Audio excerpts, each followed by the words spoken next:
Eh bien, bonsoir, merci d'être là.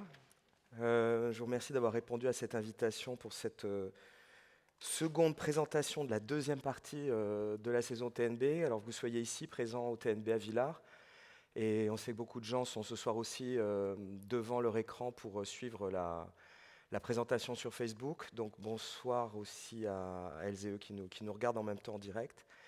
En présence d'artistes qui vont nous rejoindre un petit peu plus tard. Puisque c'est un peu un nouveau format qu'on va inaugurer ce soir. On est dans des contextes très particuliers, donc on a envie d'essayer un peu d'autres choses. Et en l'occurrence, je vais un petit peu traverser la saison, comme ça assez rapidement, garder un petit peu de temps ensuite pour qu'on puisse échanger avec les artistes présents ce soir autour de certaines choses qui traversent cette saison justement, et en l'occurrence l'idée de communauté. Ce thème faire communauté qu'on va évoquer parce que les fermetures, on va dire, assez successives des théâtres, les limitations de jauge, les couvre-feux, les confinements successifs nous ont rappelé, s'il le fallait, que le théâtre est un des rares lieux aujourd'hui où le collectif et l'individu peuvent se fondre pour recréer une communauté humaine qui vient interpréter et penser le monde. Alors, malgré les contraintes et les aléas qu'on traverse tous et toutes aujourd'hui, votre présence, évidemment, suite à plein d'annulations en ce moment, vous annulez vos places, on doit parfois annuler des spectacles, fait que votre présence ce soir à nos côtés, évidemment, nous fait extrêmement plaisir. Je voudrais en profiter pour remercier tout de suite ceux et celles grâce à qui on peut mener ces saisons. Alors, tout d'abord, évidemment, l'équipe technique du TNB qui assure cette soirée avec nous.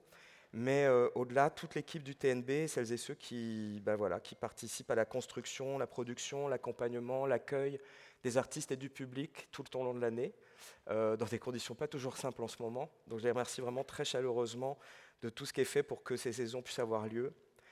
Les tutelles et financeurs, puisque le TNB est une institution publique et subventionnée par le ministère de la Culture, la DRAC Bretagne, la ville de Rennes, la région Bretagne, le département d'Ille-et-Vilaine, Rennes Métropole, l'Institut français, le Centre culturel coréen à Paris qui, cette saison, se sont engagés encore à nos côtés. Tous les partenaires qui soutiennent à la fois les saisons, le festival et l'école du TNB, Spectacle Vivant Bretagne, la Caisse des dépôts, Calligraphy Print, Star, le programme européen Erasmus+, la Fondation d'entreprise Hermès et le fonds de dotation Porosus. Enfin, les partenaires avec lesquels nous développons chaque saison de nouveaux projets, que ce soit pendant la saison ou pendant le festival. Je tiens à les saluer, les remercier, parce qu'il est toujours évidemment plus agréable de travailler collectivement sur un territoire afin de pouvoir parfois accompagner et faire des spectacles qu'on ne pourrait pas faire tout seul. C'est le cas avec l'ADEC, le Centre chorégraphique de Rennes, le festival Yawank, le FRAC Bretagne, l'Hôtel Pasteur, l'Illico, la librairie Le Fayeur, le Musée des Beaux-Arts, la MJC du Grand Cordel, l'Opéra de Rennes, l'Orchestre national de Bretagne, la Paillette, le Pont des Arts à Cesson, le Théâtre de l'Air libre à Saint-Jacques, les Tombées de la Nuit, le Triangle, les Transmusicales, l'Université de Rennes 2 et Spectacle Vivant en Bretagne, sans oublier les médias qui nous accompagnent, France 3 Bretagne, TV Rennes, Ouest France, Le Monde, Télérama, Transfuge, France Inter, France Culture, France Bleu, Syllab. Voilà, c'est fait. Mais je les remercie néanmoins chaleureusement. Comme vous le savez maintenant, le TNB est vraiment une maison d'artistes, une maison de création. Et pour ce second mandat de 3 ans, qui a démarré mars dernier, j'ai souhaité, plutôt que de les changer, comme on fait souvent, plutôt ajouter 10 nouveaux artistes associés qui se joignent à l'aventure. Donc maintenant, nous sommes 28. Et c'est très agréable de pouvoir se dire que justement cette communauté artistique et humaine nous permet de nous déplacer de plus en plus vers d'autres paysages imaginaires, intellectuels, artistiques et géographiques. Je vais vous les présenter rapidement. Alors Patricia Alliot, qui est metteuse en scène, autrice, performeuse, réalisatrice, Jean-Pierre Barrault, comédien, metteur en scène, le groupe Catastrophe, composé de Pierre Jouet, Blandine Rinkel, Arthur Navellou, Carole Teilhard-Evry, Bastien Bonnefond et Pablo Bruno, le chorégraphe et danseur Sidi Larbicher-Kawi, le chorégraphe, performeur et plasticien Steven Cohen, la romancière Marie Dariussec, auteur, compositeur, interprète et dessinateur Albin de la Simone, la comédienne et metteur en scène Julie Duclos, l'auteur, réalisateur et metteur en scène Mohamed El Khatib, le metteur en scène Bruno Gélin, dont on vient d'accueillir Chroma, la metteuse en scène et autrice, auteur Caroline Guélain-Guyenne, Yannick Enel, écrivain, et les suivants sont voilà, Damien Jallet, Latifa Labissi, danseuse et chorégraphe, Damien chorégraphe, Sébastien Lufsit réalisateur, Madeleine Loire metteuse en scène, Vincent Macaigne, acteur, metteur en scène, réalisateur, Fia Ménard, jongleuse, performeuse, chorégraphe, les graphistes M&M Paris, qui ont dessiné notre communication et identité visuelle, Théo Mercier, plasticien et performeur, Tania de Montaigne, écrivaine et journaliste, Valérie Mrégène, écrivaine, plasticienne, metteur en scène et vidéaste, le plasticien Xavier Veillant, la chorégraphe, marionnettiste et metteur en scène Gisèle Vienne, le metteur en scène Guillaume Vincent, la chanteuse, auteure, compositrice Kerenan Zeidel. Voilà le groupe de ces artistes qui constituent et qui finalement assurent le socle des saisons ici au TNB pour une création généreuse, partageuse, éclectique. On va commencer tout de suite à rentrer dans le vif du sujet, c'est-à-dire les spectacles, par ordre chronologique. Alors je sais bien que vous aimez bien suivre dans la plaquette, donc page 52. Page 52, et jusqu'au 4 février, il vous reste 2 soirs pour assister à un opéra qui s'appelle Red Waters. L'argument de cet opéra, je vais vous en dire évidemment plus après, c'est comment dans un village isolé où le vin coule dans les rivières se déroulent d'étranges rituels. Là règnent des secrets, des non-dits, et des jumeaux séparés à la naissance vont tomber, et qui ne le savent pas, vont tomber amoureux l'un de l'autre, et cette passion interdite va perturber les équilibres et être le point de départ d'une grande cérémonie ou l'histoire d'un enchantement. Ce projet Red Waters, qui est assez inédit, en fait est né de l'association d'artistes assez formidables et d'un point de départ qui est la rencontre déjà du duo Kerenan Zeidel et Bardi Johansson autour d'un projet, d'un album qui s'appelait Lady and Bird, d'un poète romancier qui s'appelle Sion, qui est islandais, et qui a amené le point de départ de cette idée que Kerenan Zeidel et Bardi Johansson ont développée, auquel se sont ajoutés le chorégraphe Damien Jallet, que vous connaissez bien, Marie Dariussec sur la traduction, le costumier et styliste Gaspard Jurkiewicz et moi-même qui en ai fait la mise en scène. C'est un projet qui a commencé à germer en 2006-2007 à peu près, qui s'est concrétisé en 2010-2011.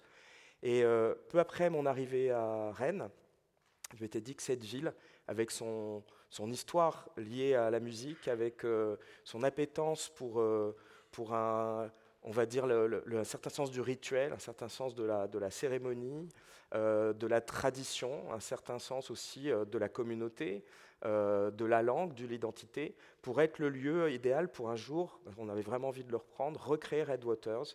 Ça s'est fait avec l'initiative de Mathieu Rissler à l'Opéra de Rennes, qui avait envie qu'on travaille aussi ensemble. Et donc ce projet est rené de cette façon-là. C'est donc un projet assez inédit, hein, puisqu'il réunit à la fois le TNB, l'Opéra de Rennes et l'Orchestre national de Bretagne. C'est un opéra lyrique, mélancolique, gothique, qui échappe un peu à tous les codes de l'opéra habituel, puisque Kerenan et Bardi Johansson ont eu envie de jouer avec ces codes d'opéra. Donc c'est un grand orchestre, des chanteurs lyriques, c'est à l'Opéra de Rennes, mais peut-être ce qui décale tout ça, c'est que d'une part, le rôle principal est tenu par le chœur, et on a la chance, vous avez la chance, d'avoir à Rennes un chœur magnifique en résidence à l'Opéra, qui est le chœur des Mélismes, et qui est un chœur vraiment épatant, qui tient, on va dire, le rôle principal, ce qui est assez inhabituel de l'opéra, et puis la danse, puisque au moment où les artistes impliqués dans ce projet ont à un moment tous travaillé ensemble, que Damien Jallet était très impliqué dans cette création, Lady and Bird ont eu envie qu'il y ait une vraie place pour la danse, et c'est assez impressionnant ce que font d'ailleurs les 3 danseuses dans ce projet, où la danse n'est pas illustrative ou décorative, mais vraiment actrice de l'action, participe complètement de l'histoire. Et voilà, donc c'est un projet assez fou, qu'on est très heureux de vous présenter, qui remporte là un très grand succès. Beaucoup de jeunes aussi qui arrivent à l'opéra pour découvrir ce travail. On a des salles très éclectiques, très pleines, et on serait très heureux de vous y voir pour les 2 prochaines soirées, qui seront jeudi et vendredi à 20h. J'en profite aussi pour vous signaler dimanche 6 février, dans la foulée de Red Waters, dans le cadre du festival Travelling, le ciné-concert de Bardi Johansson, à partir de la version restaurée du film culte de Harry Kummel, Les Lèvres Rouges, interprété par Delphine Seyrig. et qui est un film assez iconique, très méconnu, qu'on a assez peu l'occasion de voir. Et Bardet Johansson en a recomposé la musique dans le cadre de ce ciné-concert qui aura lieu ici le 6 février. Kerenan, juste en parenthèse, vous l'avez déjà évidemment entendue au TNB, puisqu'elle était venue plusieurs fois ici, d'une part avec un album qu'elle avait réarrangé avec l'Orchestre national de Bretagne, et puis par ailleurs sa résidence avec Rachan Ahmad, et puis aussi avec la version orchestrale de son album avec l'ONB, et voilà, Visit from a Good Squad, qui était une lecture musicale du livre de Jennifer Egan qu'elle avait également présenté ici. Voilà, Kerenan est artiste associée au TNB, elle sera avec nous tout à l'heure. Le 4 février, alors juste avant Red Waters, vous aurez le temps, vous pouvez passer de rencontrer l'histoire ici à l'Opéra pour Red Waters, puisque vous le savez maintenant, Patrick Boucheron, historien, depuis 4 saisons, chaque mois, en écho au spectacle et à l'actualité qui traverse la saison, il invite d'autres chercheurs, universitaires, artistes à penser et créer avec lui ces rendez-vous, rencontrer l'histoire, un cycle inédit qu'il a imaginé et conçu pour le TNB. Cette année, il consacre son cycle au théâtre de la peste, puisque ce cycle a été évidemment pensé suite à cette première saison post-pandémie, post-confinement, pardon. On est encore dans la pandémie, post-confinement, et il travaille beaucoup autour de cette histoire de la peste.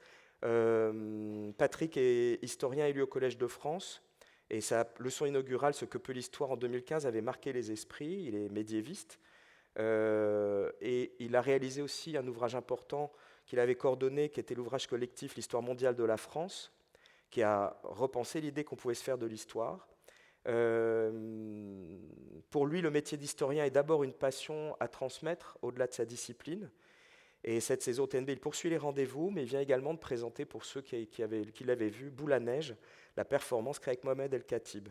On peut également le retrouver depuis quelques temps, chaque dimanche sur France Inter, dans une nouvelle émission qui s'appelle Histoire 2, qui est très passionnante, je vous encourage à aller la découvrir.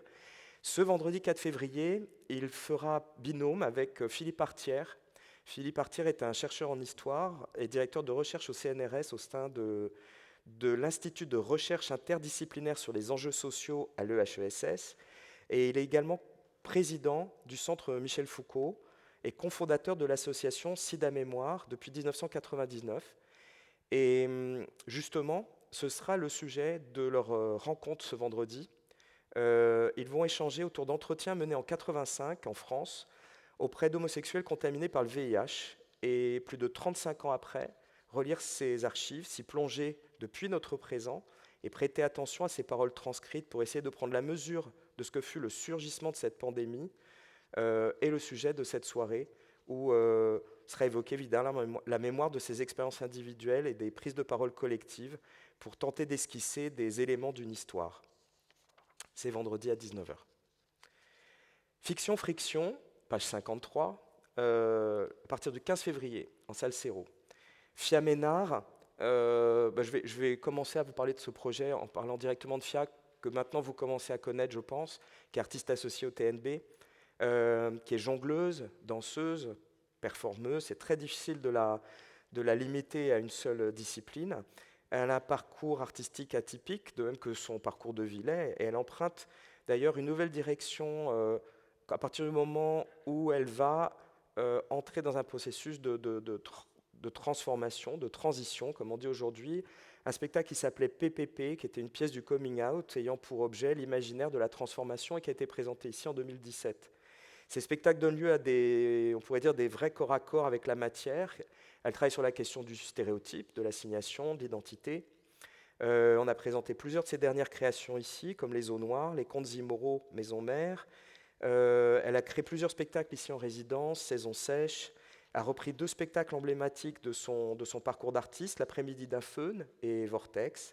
Et enfin, en 2021, elle a créé en résidence la trilogie des Contes Immoraux, dont on va vous présenter la trilogie achevée au mois de février. Elle intervient régulièrement à l'école du TNB, dont elle est par ailleurs la présidente.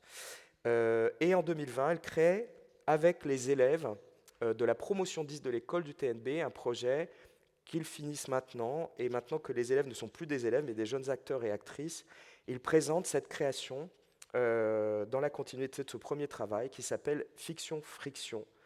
Voilà, qui est un spectacle qui crée comme une sculpture vivante traversée par ce qui fait lien entre les individus, quelle que soit évidemment leur couleur de peau, les sexes, les âges, les origines.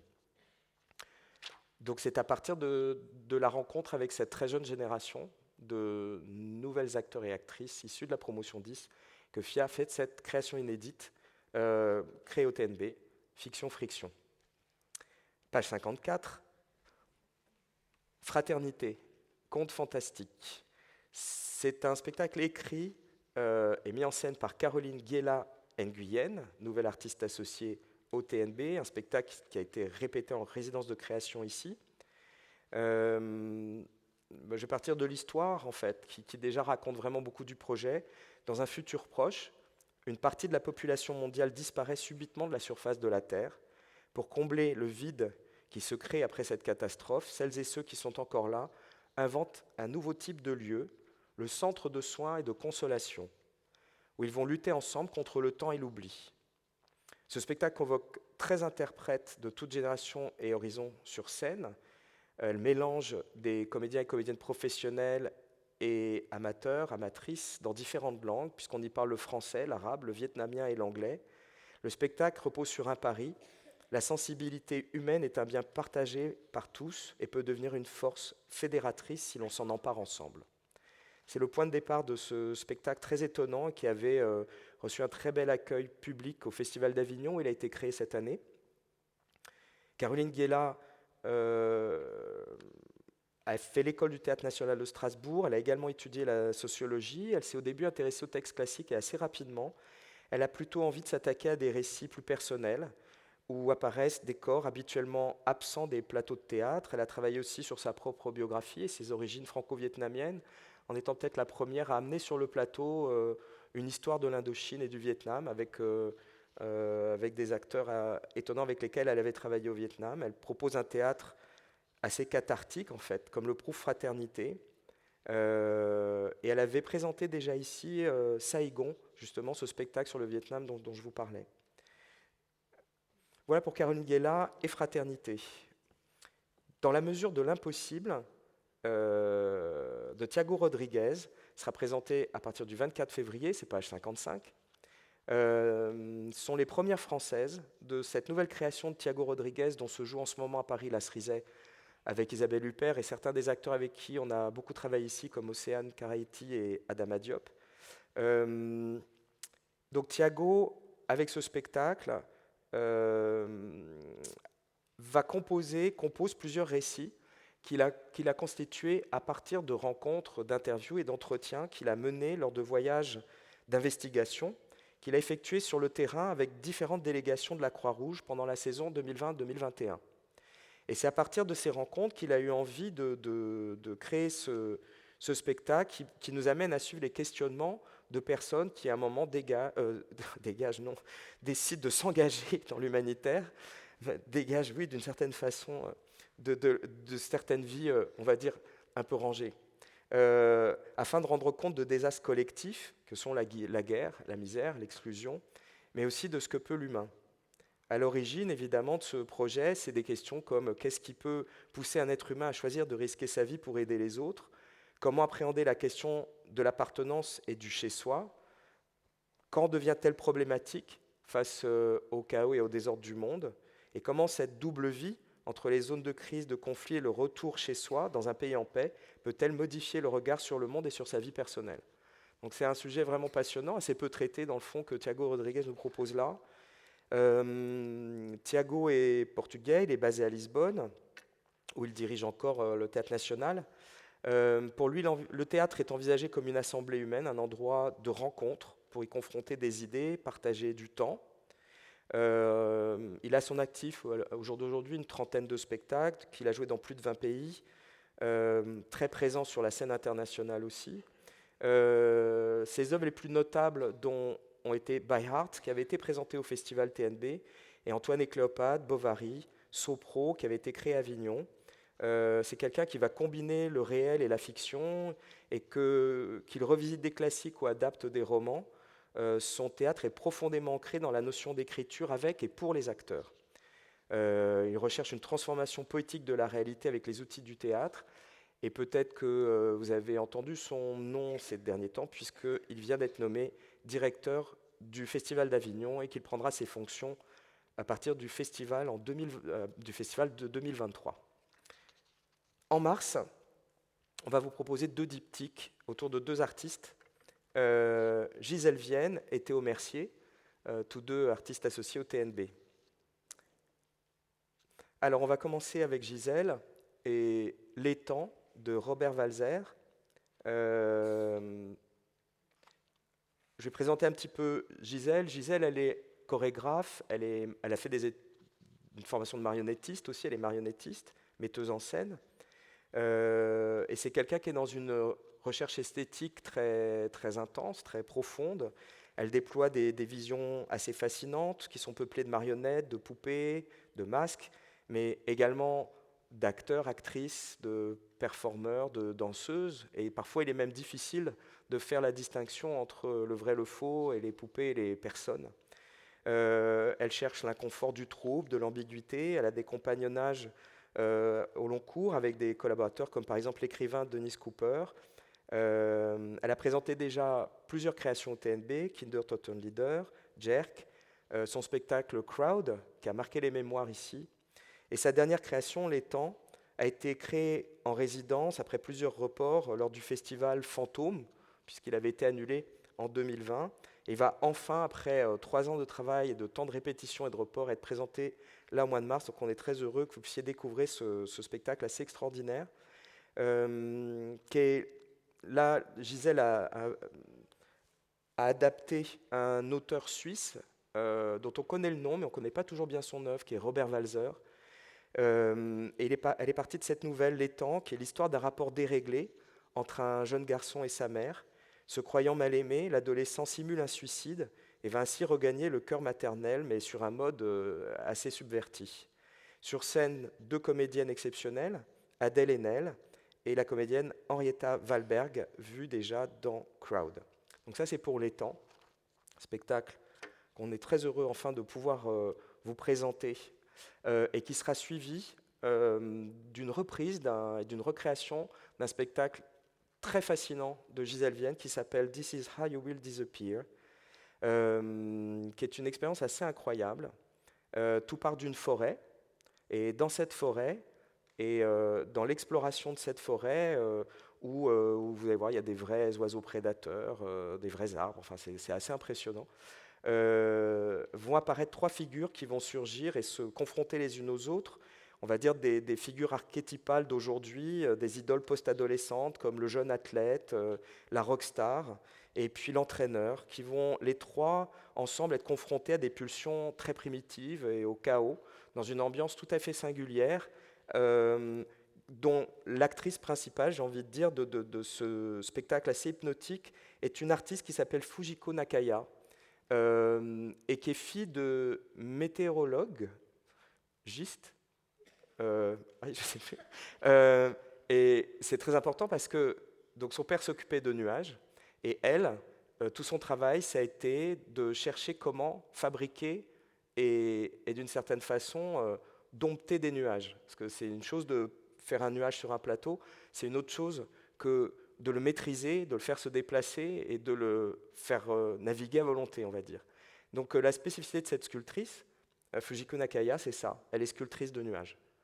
Et ces nuages sont au centre de ce spectacle, vraiment très très beau. C'est une expérience visuelle, sonore, tout à fait singulière, qui sonde évidemment notre humanité, mais notre sauvagerie évidemment, entre effroi et cauchemar, et rêve. Enfin voilà, c'est This is how you will disappear, la deuxième création de Gisèle cette saison. Oui. C'est une surprise. Alors, il n'y aura aucun danger. Non, non, non, aucun danger.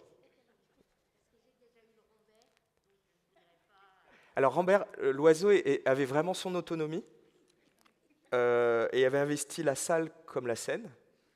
Sur mes frères, oui, je vous le concède. Et alors là, non. Ça va. Non, non, là, ça ira. L'éléphant non plus, enfin, il fait rien de spécial. Et les crocodiles sont OK, donc tout va bien se passer. Donc vous allez venir voir This is how you will disappear. Super. L'autre diptyque sera consacré à Théo Mercier, qui est également nouvel artiste associé, dont peut-être vous avez déjà vu pendant le festival le très remarqué Radio 26 Park avec François Chéniaud, qui se jouait dans un parking avec une moto. Est-ce que vous savez ce que c'est que la Calax? Il y en a qui connaissent la Calax? Il y en a qui viennent de déménager? Donc la Calax, c'est vraiment le symbole du beau pour tous, puisque la Calax, c'est l'étagère phare d'IKEA, celle qui se vend le plus. Le premier spectacle qu'on présentera donc de Théo, qui est une reprise, puisqu'on avait déjà présenté ce spectacle il y a 2-3 ans, et qui a été primé et qui a eu Lion d'Argent à la Biennale de Venise il y a 2 ans, et donc autour de cette étagère, puisque à travers ces deux diptyques, en fait, je dirais que Théo va explorer les stéréotypes de la masculinité dans un et de la féminité dans l'autre. Mais dans les deux cas, il travaille sur cette question des stéréotypes, et finalement faisant se confronter un homme qui va se débattre avec la fabrication, la construction de cette étagère en kit, et il va être amené justement à reposer quelques questions concernant et la masculinité et la société de consommation. C'est autour de ça, et c'est sur ces formatages en fait, de nos vies et de nos identités par la société de consommation à travers le montage d'un meuble Ikea, c'est autour de ça que Théo a travaillé avec un artiste et danseur qui s'appelle Steven Mitchell, qui est assez étonnant dans ce qu'il fait dans ce spectacle. Affordable Solution for Better Living. Le pendant de cette création, c'est Big Sister, réalisé aussi en complicité avec Steven Mitchell, qui est une performance sur scène. 4 danseuses âgées de 23 à 65 ans vont entamer une épopée collective vers la liberté. Elles sont à la fois fantômes, vaisseaux, capitaines, missiles, planètes. Et les corps de ces 4 sœurs sont comme des capsules à voyager les temps, mettant en lumière une chorégraphie complexe de regards, de fantasmes et de projections qui sont toujours en jeu quand on met en scène le corps féminin. Théo est quelqu'un qui fait maintenant du spectacle vivant, mais c'est aussi quelqu'un qui vient des arts plastiques, de la performance, du design. Il a étudié d'ailleurs le design, travaillé à New York, pensionnaire de la Villa Médicis. Il vit aujourd'hui entre Paris, Mexico et Rennes. Il est plasticien, performeur, metteur en scène. Il travaille à partir d'une matière intellectuelle qu'il va chercher dans l'anthropologie, l'ethnographie, la géopolitique. Il a été nommé au prix Marcel Duchamp. Et son premier spectacle s'appelait « Du futur, faisons table rase ». Il a présenté plusieurs expositions personnelles dans beaucoup de pays. Et sa dernière création, qui s'appelait « Outre-monde », était programmée au dernier festival d'Avignon. Il est artiste associé. Et on est heureux que vous puissiez découvrir son travail au mois de mars avec ces 2 créations. Toujours en mars, vous retrouverez, puisqu'elle est très présente dans nos saisons, Latifa Labissi, en complicité cette fois-ci avec Manon Debeur. Latifa est artiste associée. Et cette performance s'appelle Ghost Party. Elle a présenté pendant le festival, pour celles et ceux qui étaient là, le spectacle avec Marcelo Evelyn qui s'appelait La nuit tombe quand elle veut. Et ce travail, Ghost Party, est le volet, on va dire, performatif d'une exposition du même nom, Ghost Party, que Latifa et Manon Debert présentent au FRAC jusqu'au 15 mai. Donc vous pouvez également aller au FRAC assister à l'exposition dont cette performance est une sorte voilà, on va dire, de volet vivant et actif. La question qui est au cœur de cette proposition, elle est dans pas mal de spectacles aussi, qui parlent, pensent et bougent en nous lorsqu'on parle, qu'on bouge et qu'on pense. En fait, qui sont les fantômes qui nous hantent et fondent nos identités. Et avec à la fois le cumul de la performance et du film, les 2 artistes tentent de radiographier les fantômes qui nous habitent et nous font être ce que nous sommes et qui nous sommes. Nous sommes pétris d'étoffes multiples et nos voix, nos gestes, nos postures, tout est irrigué de part en part par ces cohabitations invisibles dont parfois on a tellement peu conscience. Dans le travail de Latifa, tout le corps est vraiment engagé dans la danse, dans le mouvement. Elle mélange les genres, redéfinit les formats. Pour elle, une interprète est une totalité, une gamme infinie d'identités hybridées. Elle travaille aussi sur la mise en jeu de la voix, du visage, comme véhicule d'état, qui sont indissociables de l'acte dansé. Elle assure la direction d'Extension Sauvage, le programme artistique et pédagogique qu'elle mène en milieu rural, en Bretagne. Ici, nous avons présenté Consul et Méchi, et puis White Dog. Là, elle est en binôme avec Manon de Burgh, qui est une cinéaste et vidéaste néerlandaise, qui utilise le film pour construire des portraits, explorer les liens entre mémoire, temps, image et son. Et son travail a été présenté à la Biennale de Venise ou à la Berlinale de Berlin. Voilà, je vous encourage vivement à découvrir ce Ghost Party au FRAC. Le Rance n'est pas un fleuve, les épiphaniques. C'est le beau titre du texte d'Yvon Lemaine, écrit à partir de rencontres et de périodes de résidence de création qui ont été effectuées ici, pour le spectacle, la performance qu'a mené à bien Massimo Din. Finalement, pour l'introduire, je vais vous lire un extrait écrit par Yvon Lemaine qui parle de son livre Les Épiphaniques et qui vient de sortir. Il se nomme Anne-Laure, Asma, Cathy, Chris, Emmanuel, Jérôme. Leurs noms ne nous disent rien, mais sans eux, ce livre n'aurait pas pu voir le jour. Les épiphaniques, ce sont eux, des hommes et des femmes qu'Yvon Lemaine a rencontrés dans les marges de notre société, faisant poème de leur vie et de leurs histoires. Ils se disaient invisibles et les voici mis en lumière dans des poèmes. Nous ne sommes pas que des cicatrices, dit l'une. Si j'étais une image, je serais la montagne de Cézanne qui me rapproche du ciel, répond l'autre. Et de mot en mot, une chaîne de fraternité traverse le recueil, d'un pont, d'un foyer, de la rue, d'une caravane, du froid, du bruit. Ils connaissent ce que nous évitons de voir et ils se nomment Luna, Marc, Michael, Myriam, Thomas, Thiago et ont des choses à nous dire, sur eux autant que sur nous. C'est un ambitieux projet que Massimo Din a porté pendant 3 ans, un projet théâtral qui éclaire des hommes et des femmes qui vivent à la marche, 12 interprètes en scène qui ne sont pas comédiens et comédiennes, et qui forment une humanité visionnaire pour peu qu'on sache se mettre à l'écoute de ces récits. C'est un groupe composé d'individus singuliers, chacun une histoire traversée par une forme de précarité, et le texte est celui du poète breton Yvon Lemaine, qui nous met en présence d'une humanité à laquelle on se relie et qu'on rencontre sur l'espace et grâce à l'espace du plateau. Massimo est né en Italie et vit à Rennes depuis 20 ans. Il a toujours travaillé sur la question de la présence d'acteurs et d'actrices non professionnels sur scène pour que le plateau soit lieu de tension créatrice. Et il travaille avec des écrivains, musiciens et d'autres protagonistes du spectacle vivant, dont sur cette création Yvon Lemaine, qui est de Tréguier, qui est installé à Lannion, et qui est une des figures de proue de la poésie aujourd'hui écrite en Bretagne. Voilà, il a aussi participé à des créations et au Festival des étonnants voyageurs de Saint-Malo. Et il a eu en 2019 le Goncourt de la poésie pour Un cri fendu en mille, dernier volume d'une trilogie, Les continents sont des radeaux perdus, le tout publié aux éditions Bruno Doucet. Voilà pour Le Rance n'est pas un fleuve. En avril, alors on ne s'en était pas rendu compte, mais c'est effectivement l'année des 400e anniversaire de Molière que nous allons vous présenter avec Macha Mekayev ce Tartuffe.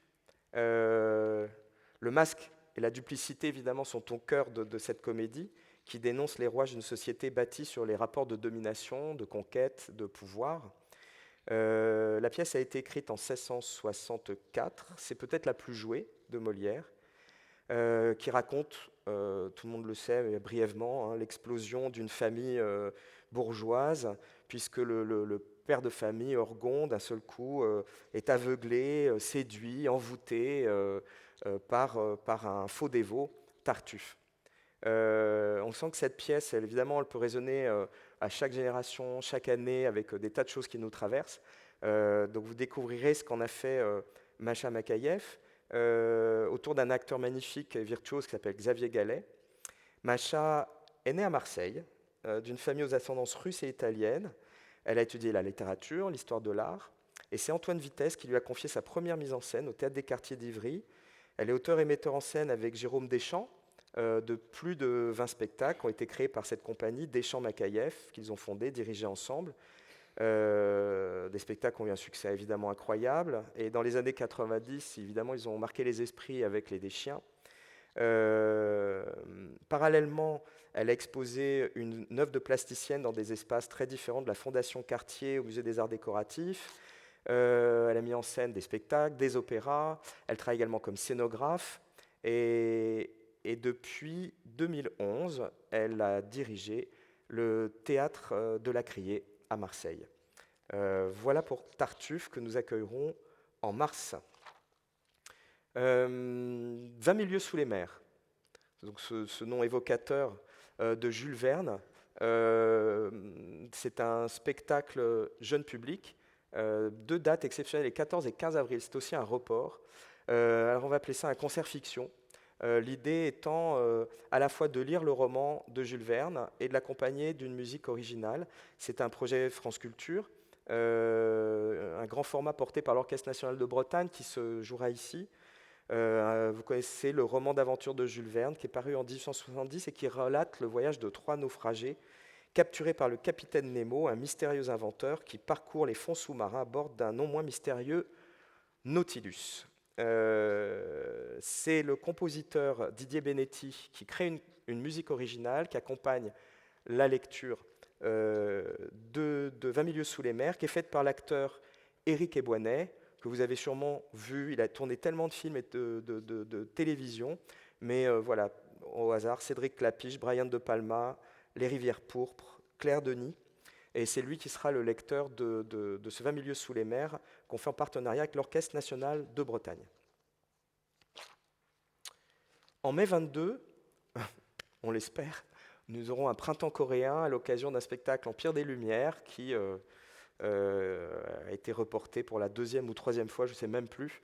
Donc j'espère qu'on va arriver enfin à représenter ce spectacle ici. Je l'avais présenté en 2017, c'était une façon de rencontrer le public avec ce spectacle que j'aimais beaucoup et que je venais de créer à Séoul, en Corée du Sud.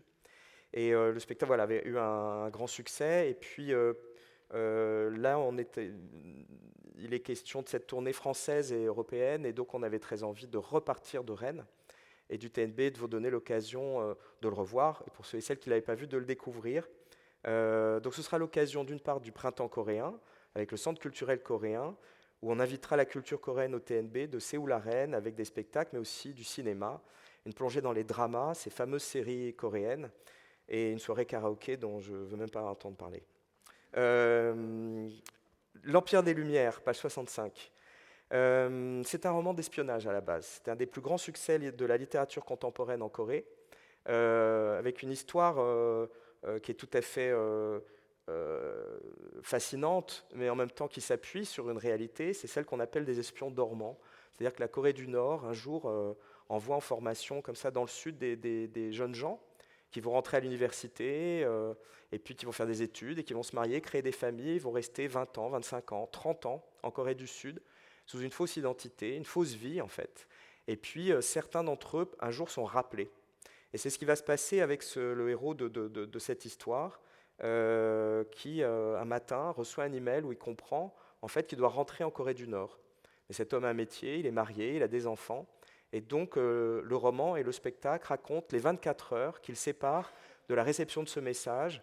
Au point de rendez-vous, il est censé se présenter dans 24 heures. Que va-t-il faire de ces 24 heures? Qu'est-ce qui va se passer dans ces 24 heures? Évidemment, d'un seul coup, l'identité de cet homme qui vole en éclats et va révéler le mensonge ou l'imposture qui ont été les siens dans le cadre de l'intime, dans le cadre même de son mariage avec sa femme, va questionner de manière très forte, en fait, quelque chose qui est très évident, c'est qu'est-ce qu'on sait de l'autre? Qu'est-ce qu'on sait de l'autre avec qui on vit? Qu'est-ce qu'on pourrait découvrir de quelqu'un avec qui on a vécu plusieurs années? Et puis surtout, ils intègrent, eux, dans leur histoire, finalement, la grande histoire. Et évidemment, ça nous parle aussi, mais l'histoire de la Corée, elle est très complexe, et ça continue encore aujourd'hui. C'est encore un pays où se joue encore la guerre froide, avec cette séparation entre la Corée du Nord, la Corée du Sud. Chaque génération étant confrontée à cette séparation de manière différente. On va dire qu'il y a une génération qui a vécu de très près cette séparation, puisque des gens avaient des parents, des grands-parents, des oncles, des tantes qui étaient de l'autre côté, qu'ils n'ont plus pu voir.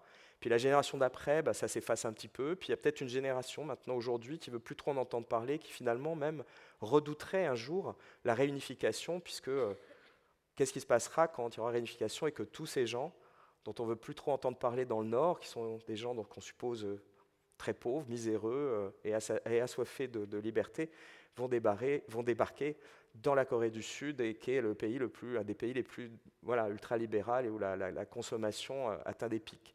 Et cette question-là, en fait, de la réunification, de l'identité, de l'unité, elle traverse le livre, puisqu'on s'aperçoit que finalement, elle se joue aussi dans l'intime. Voilà, c'est ce que raconte ce roman de Kim Young-ha, qui était une grande figure de la littérature sud-coréenne, qui par ailleurs était aussi chroniqueur pour le New York Times, qui a été un auteur qui parlait beaucoup d'enjeux politiques importants en Corée du Sud, et qui lui a valu d'être blacklisté pendant longtemps par le gouvernement précédent, qui était un gouvernement quand même très musclé, très à droite.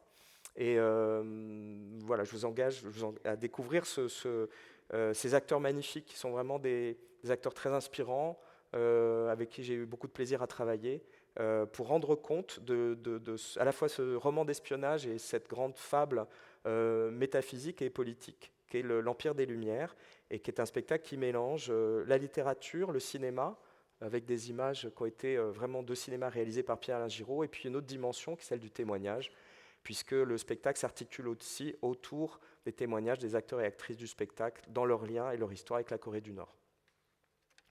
Voilà, ce sera au mois de mai, l'Empire des Lumières. Et au même moment, dans cette salle, on pourra voir l'ensemble maintenant des 3 volets pensés par Fia Ménard, la trilogie des contes immoraux pour Europe. Cette performance très puissante, très forte, très émouvante de Fia, qui a été à plusieurs étapes répétée au TNB, présentée au Festival d'Avignon, et dont le sujet, avec 3 spectacles qui s'appellent Maison Mère, Temple Père et La Rencontre Interdite, le sujet est comment assiéger la citadelle bétonnée d'une Europe à la dérive. Avec ce spectacle, Fia a ouvert un chantier sur l'Europe. Elle porte un combat écologique, éthique, philosophique, individuel et collectif, où elle interroge l'identité et les fondations fragiles de l'Europe contemporaine. Avec cette performance, elle met en scène des corps, des images très fortes de la matière, un travail qui est très impressionnant et qui passe par des architectures qui se construisent et s'effondrent sur le plateau afin de raconter les corps dominés ou l'exploitation des hommes par les hommes. Ces 3 volets, donc le dernier, Les Invisibles, tentent tout de même de redonner un peu de lumière au cœur d'une Europe meurtrie. C'est très fort, vraiment, c'est impressionnant, c'est très singulier, et je vous encourage fortement, pour ceux et celles qui ne connaissent pas encore le travail de Fia, de participer de cette expérience et de ce voyage, qui est la trilogie des contes immoraux. Autre voyage, Gulliver, le dernier voyage. C'est un spectacle tout public. Alors effectivement, Gulliver, je pense qu'il y a un petit malentendu sur Gulliver, et en particulier sur Jonathan Swift déjà, et puis sur Gulliver en particulier, qui est souvent assimilé à des contes pour enfants, alors que c'est un conte philosophique, et que l'histoire qui est racontée là par Jonathan Swift, elle dépasse l'histoire des géants et des Lilliputiens, qui ne sont pas du tout invités dans cette création. Ce dernier voyage de Gulliver, c'est le moment où il revient de l'île volante de Laputa, où règnent des savants loufoques et dictatoriaux, et alors il arrive sur Terre.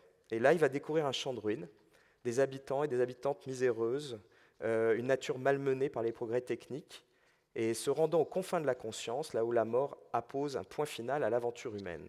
C'est à partir de ce voyage, de ce dernier voyage, que Madeleine Loirne, avec sa compagnie Catalyse, a mis en scène ce récit de Swift, qui est une dystopie, qui met en scène une fable écologique, philosophique, poétique. C'est un univers assez barré, hein, assez loufoque, qui est pris en charge par les acteurs et actrices de Catalyse, que vous avez peut-être déjà vu ici avec Oklahoma, le Kafka, et puis Opérette de Gombrowicz. Les acteurs de Catalyse qui, en plus pour la première fois là, ont participé à l'écriture. Avec eux, elle interroge les valeurs du pouvoir et de la domination comme ressort de nos constructions sociales, au mépris de la nature que l'on saccage. Ça fait 30 ans maintenant que Madeleine Noirne a créé Catalyse, une compagnie de théâtre qui est basée à Morlaix et dont les interprètes sont des personnes en situation de handicap. Et sous son impulsion, cette troupe, qui était au départ une troupe amateur, est devenue permanente et professionnelle. Alors ça fait 30 ans que Madeleine, qui a dirigé le théâtre de l'Entresort et qui est, grâce à ses efforts pendant plus de 10 ans, devenu le Centre national pour la création adaptée, au sein d'une plateforme culturelle qui s'appelle SIU à Morlaix, montre à travers son travail ce qui nous différencie et nous rassemble. Alors elle a monté Shakespeare, Beckett, Lewis Carroll, Aristophane, maintenant Swift, et elle cherche en permanence à faire advenir une poétique de la scène par de nouveaux modes de jeu et de représentation. Elle affirme surtout que le handicap, en ouvrant vers l'altérité et l'inconnu, est une exploration assez passionnante des possibles de la vie. Depuis 2005, elle travaille aussi avec Jean-François Auguste. On a présenté ici le Grand Théâtre d'Oklahoma et puis la création d'opérettes qu'elle avait menée avec les élèves de la promotion 10 de l'école, puisque après 3 ans de travail en commun avec cette promotion et sa compagnie, ils avaient abouti cette création et c'est ce qu'elle réitère comme expérience avec la nouvelle promotion qui vient d'arriver, où pendant 3 ans, ces acteurs et les jeunes de l'école travaillent à nouveau ensemble pour aboutir à une nouvelle création qui fait se rencontrer des jeunes acteurs et actrices professionnels, quand ils le deviendront, et les acteurs et actrices en situation de handicap de Catalyse. Swift, pour le replacer un petit peu, né et mort à Dublin en 1745, il faut se rappeler que c'était un écrivain satiriste, un essayiste, qui a été un grand pamphlétaire politique, très critique de ses contemporains, et qui, et la boucle est bouclée, s'est fait haïr de plusieurs pouvoirs successifs, et qui, à la fin de sa vie, décida de léguer ses biens pour la fondation d'un hôpital qui soignait les maladies mentales. Mais j'avais retrouvé tout à l'heure son épitaphe, ce qu'il avait écrit, je vais voir si je le retrouve, parce que c'était vraiment intéressant. Ça présente bien Swift. Donc il est enterré dans l'enceinte de sa propre cathédrale, et sur la pierre tombale, voilà, on peut lire l'épitaphe qu'il a lui-même écrite en latin. Ici repose la dépouille de Jonathan Swift, doyen de cette cathédrale, qui désormais n'aura plus le cœur déchiré par l'indignation farouche. Va ton chemin, voyageur, et imite, si tu le peux, l'homme qui défendit la liberté envers et contre tout. Voilà, c'est ça, Swift. S'en suivront un nouveau diptyque, c'est la saison du diptyque. Tania de Montaigne, qui est également artiste associée, que vous connaissez sûrement, qui avait déjà présenté en avant-première en octobre quelques soirées, 2-3 soirées avant que le spectacle parte en tournée de l'Assignation, qui avait aussi déjà présenté Noir, qui avait été reprogrammé, puis annulé, puis reporté, puis reporté. Et donc, on reprend et Noir et l'Assignation. Voilà, c'est plus simple comme ça. Tania, elle est auteure et journaliste, et la musique tient également une part assez importante dans sa vie. Elle compose et chante. Elle a fait l'école des hautes études politiques et sociales. Elle a commencé à la télévision dans des magazines culturels, plusieurs émissions sur France Inter, Canal+. Elle a travaillé aussi avec Benjamin Biolay. Et elle est autrice avec deux textes importants, Noir et l'Assignation, là qu'elle a écrit et qu'elle interprète sur scène dans la mise en scène de Stéphane Funkinos, qui lui est réalisateur. 2 textes dans lesquels elle place l'être humain avant les identités particulières et où elle fait l'éloge de l'universalisme, un sujet qu'elle a travaillé par ailleurs et qu'elle conduit avec les écoles du TNB. Noir, c'est la vie méconnue de Claudette Colvin. Donc Claudette Colvin, c'est celle qui, à 15 ans, le 2 mars 1955, a refusé de céder sa place à une femme blanche dans un bus de Montgomery en Alabama, bien avant Rosa Parks. Cette adolescente avait ouvert aux États-Unis la voie du mouvement des droits civiques. Et ce livre noir avait par ailleurs été couronné du prix Simone Veil en 2015. Et puis, ce qui est devenu L'Assignation, mais qui est un livre qui s'appelle Les Noirs n'existent pas, qui s'est vu par ailleurs décerner une mention du prix national de la laïcité. Donc ce sont ces deux projets en diptyque qui vous seront proposés avec Tania de Montaigne sur scène. Et pour elle, ça a été une révolution d'un seul coup de venir sur le plateau et de faire un vrai travail d'actrice à partir de textes qu'elle a écrits. L'Assignation, donc, est noire. Autre diptyque, Frédéric Nouziciel, avec deux propositions, une en juin et en juillet. La première étant Singulis et Simul. Frédéric Nouziciel, ou alors bon, oui, le nom évoque peut-être quelque chose. Voilà. Peut-être même un air de famille, qui sait. Ce projet Singulis et Simul est un projet très particulier qui va être mené en partenariat avec l'Orchestre national de Bretagne. Je vais commencer par présenter Frédéric, peut-être, qui est artiste visuel et plasticien, qui travaille entre Paris et Baltimore, qui a été diplômé en finance, formé en art auprès du chorégraphe Andy de Groot, avec qui il a travaillé plusieurs années. Et puis il a changé de voie, réalisé des photographies, images, films, performances. Et depuis 2011, il déploie un travail entre les ghettos noirs de Baltimore et la périphérie parisienne, puisant dans la force de langage performatifs tels que le voguing, dont on parle beaucoup depuis quelque temps, les fanfares déambulatoires ou bien la langue des signes.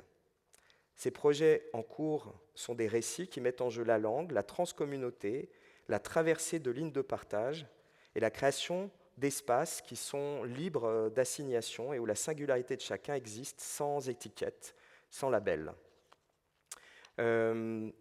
Sur scène, vous allez voir réunir une fanfare, des danseurs, des danseuses, des chanteurs, des danseuses, des performeurs, des performeuses, un orchestre d'harmonie, une communauté d'artistes issus d'un studio de voguing qu'on appelle Studio House of HMU, avec des vogueurs venus de Baltimore et de Paris, des légendes qui s'appellent Marquis Revlon, Vinnie Revlon, Diva Ivy Balenciaga, Del Blackheart, Matthews Ladurée, Cory Black-Swan Revlon, et ensemble, ils vont être rejoints par l'Orchestre national de Bretagne, le danseur oriental de Baladi Alexandre Polikevich et le chanteur afro-queer Abdou Ali. C'est une création au plateau très impressionnante qui va être recréée à Rennes avec l'Orchestre national de Bretagne après sa première création à Cincinnati, où les vogueurs se mettent en scène sur un répertoire baroque, et c'est assez fascinant. Ça pose également la question de la fête, du jeu, de la construction de soi au cœur de cette performance, qui est un hymne à la liberté et à une façon de se sortir des assignations afin d'être ce que l'on veut. Donc je vous encourage vraiment à découvrir cette performance incroyable. Singulis et Simul, qui est évidemment un titre ironique en lien avec celle de la Comédie Française, dont il est l'inversion. Assignation toujours, après Tania, Frédéric, autoportrait à ma grand-mère, Patricia Alliot, nouvelle artiste associée.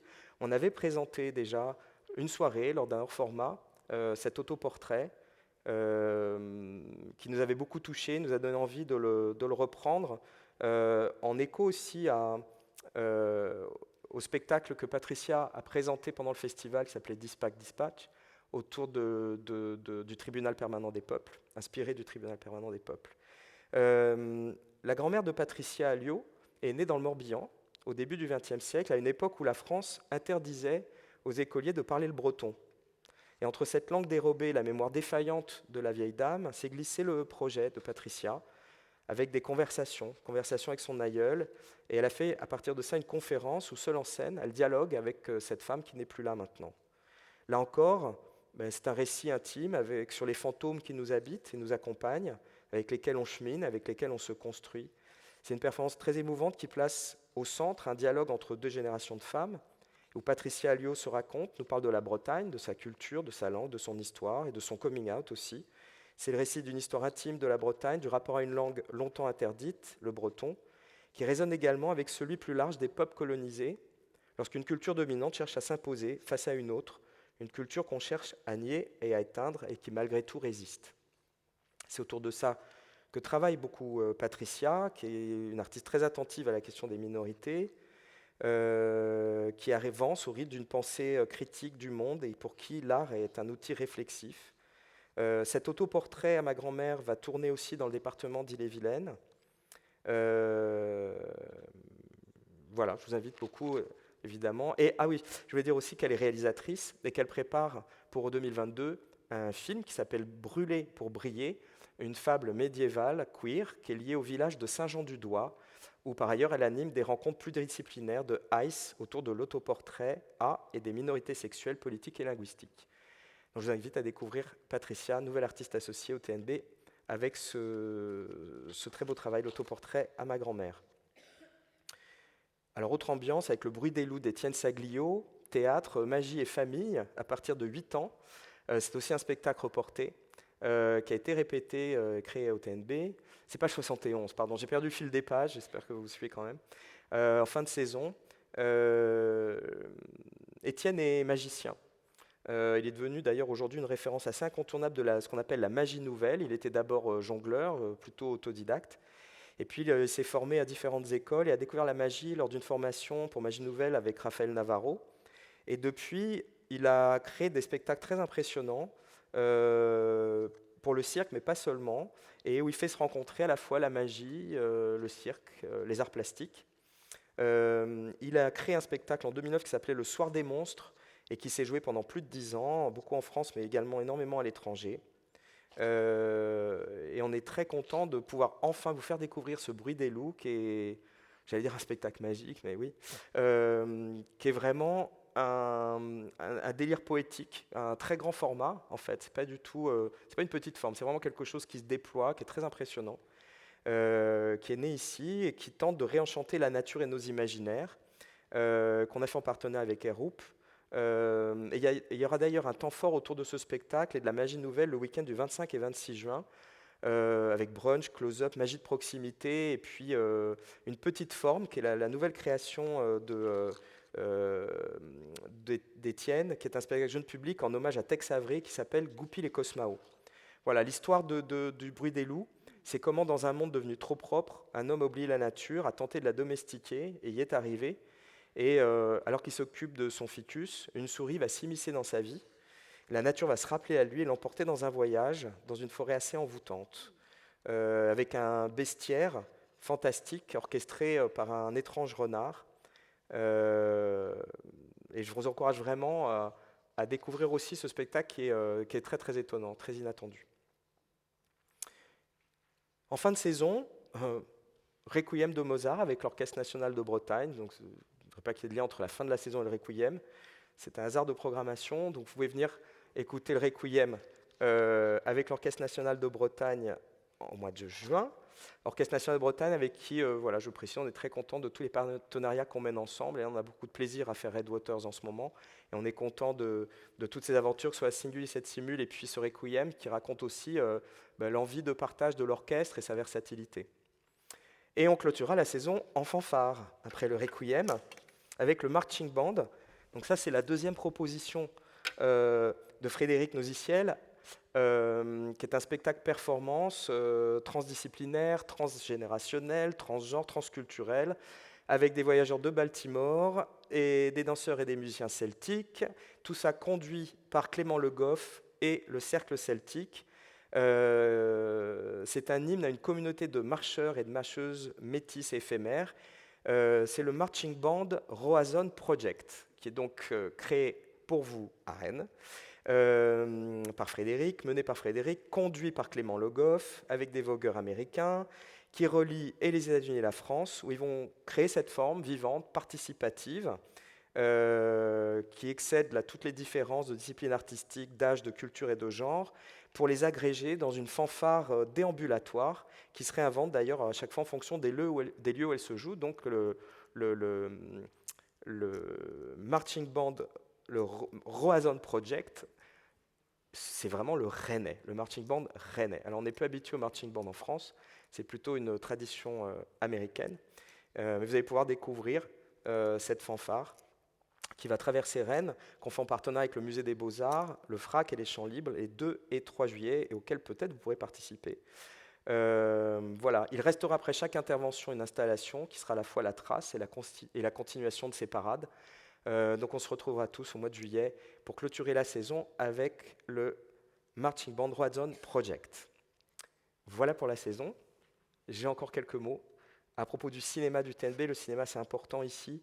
Vous savez qu'on a cette programmation de cinéma d'exclusivité toujours, mais également un cinéma dans un théâtre, c'est unique et ça nous permet d'inventer des projets très spécifiques à la fois de répertoire, de cinémathèque presque on va dire, et puis de lien entre la saison et le cinéma. Par ailleurs, on travaille aussi avec des festivals partenaires, que ce soit Travelling, comme c'est le cas en ce moment pour le ciné-concert Les Lèvres Rouges, avec l'association Clair-Obscur, Printemps en Asie, avec les étudiants de Sciences Po, la Mémoire du Monde début avril avec la Cinémathèque française, et le Festival national du film d'animation et les Chéri Chéri, fin juin, début juillet, et la programmation en lien avec la saison, avec des cartes blanches à Caroline Guéla, Latifa Labissi avec le FRAC, un cycle cinéma coréen, une carte blanche à Patricia Alliot, le Ciné Brunch Tex Avery, et puis les avant-premières avec Bertrand Mandico, Vincent Leport, Jean-Gabriel Perriot, et enfin le Ciné Club consacré à un nouvel artiste associé en cinéma qui est le réalisateur Sébastien Lifshitz. Il y a une place particulière accordée aux jeunes d'ailleurs avec une programmation régulière les mercredis, samedis et dimanches, tous les jours pendant les vacances, et des ateliers dont certains en partenariat avec Clair-Obscur. Puis de nombreux accueils dans le cadre des dispositifs nationaux d'éducation à l'image de la primaire au lycée. Donc il y a vraiment voilà, un grand intérêt pour les jeunes spectateurs et essayer de transmettre un amour de la cinéphilie à ces nouvelles générations. J'attire votre attention le 13 et le 14 mars sur un ciné-concert, Quitter son caillou pour les enfants, un ciné-concert à la croisée du documentaire, du cinéma d'animation et des nouvelles technologies. Tout au long de la saison, j'en profite pour vous rappeler justement, il y a énormément de rendez-vous réguliers, vous pouvez tout trouver sur le site, mais j'en profite pour vous rappeler qui garde les enfants. TNB en famille, c'est une nouvelle offre de garde certains vendredis soirs et samedi après-midi. C'est gratuit pour celles et ceux qui ont la carte TNB. C'est pensé évidemment pour faciliter la venue au spectacle et diminuer les coûts liés à la sortie. Donc vous n'êtes plus obligé de trouver quelqu'un pour garder vos enfants, on s'en occupe. Le Club des Curieux, il y a une très belle première saison, plus compliquée la saison dernière évidemment. Le Club des Curieux est reconduit. Le Club des Curieux, trentaine, 40, 50 parfois personnes qui viennent une fois par mois pour des ateliers surprises qui sont ouverts à toutes et tous sans savoir quel est l'artiste qui va travailler avec eux lors de cette soirée. Il y a eu Julie Duclos, Yann Gauthier, Yves-Noël Genot, Linda Effort, Fia Ménard, moi-même. Il va y avoir bientôt... Ah ben non, j'allais le dire. Non, je ne le dis pas. Ça fait m'échapper. Une super surprise. Dans le prochain, franchement, le prochain, moi je viendrai, si j'étais vous. Club des Curieux, donc, et puis les masterclass avec la DEC, la Maison du Théâtre Amateur, les impromptus avec le Conservatoire Rayonnement Régional de Rennes. Et puis enfin, en ligne, vous pouvez retrouver la vie du TNB, des créations dans le magazine en ligne, découvrir des journaux de création accueillis en résidence, beaucoup d'entretiens vidéo avec les artistes présents dans nos murs et qui parlent sûrement mieux que moi des spectacles qui sont dans la saison. Vous pouvez écouter les podcasts, voilà, et rentrer un petit peu dans la vie et du TNB, de son école, de son cinéma. Je vous encourage aussi à aller en ligne, voir régulièrement comment ce magazine évolue. Je vous remercie de m'avoir écouté jusque-là.